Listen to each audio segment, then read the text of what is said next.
Hi friends, మీరు చూస్తున్నారు SRJ మెక్ channel. ఇందులో మనకు కనిపిస్తున్నది హోండా సైన్ బైక్. ఈ బైక్ మీరు ఇంజన్ గార్డ్ దగ్గర అయితే చూడండి, ఆ బోల్ట్ అయితే రావడం లేదు. ఎక్కువగా హోండా బైక్లలో ఈ ప్రాబ్లం అయితే మనకి క్రియేట్ అవుతుంది. అలా ఎందుకు క్రియేట్ అవుతుందంటే అక్కడ మట్కాడుకున్న బురద వచ్చేసి అక్కడ టచ్ కావడం వల్ల ఆ విధంగా హోండా బైక్లకు అయితే క్రియేట్ అవుతుంది. మనమైతే దీన్ని హైడ్రాలిక్ మిషన్ దగ్గరికి అయితే తీసుకొని వచ్చాము. అది ఎంత ట్రై చేసినా మనకి ఇక్కడైతే రాలేదు. దీనికి ఫుల్ ఇంజన్ అయితే చేయాలి. అందుకని మనం కర్నూలుకి అయితే తీసుకుని వెళ్ళాము. మీకు ఇంకొకటి కూడా ఉంది, ఇది అయితే హోండా సైన్. దీని పక్కన ఉన్నది వచ్చేసి యూనికాన్. ఆ యూనికాన్కి అయితే ఆ సాఫ్ట్ బేరింగ్ అయితే పగిలిపోయింది. హోండా సైన్కి అయితే ఫుల్ ఇంజన్ అయితే చేయాలి. అందుకని ఇక రెండు ఇంజన్లతో సహా ఇలా ఓపెన్ చేసి మనం కర్నూలుకి అయితే తీసుకుని వచ్చాం.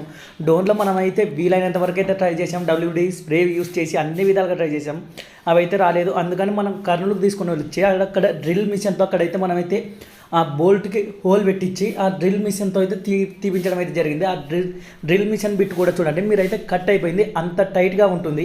హోండా బైక్లలో ఎక్కువగా ఈ ప్రాబ్లం అయితే ఫేస్ చేస్తారు ఫ్రెండ్స్.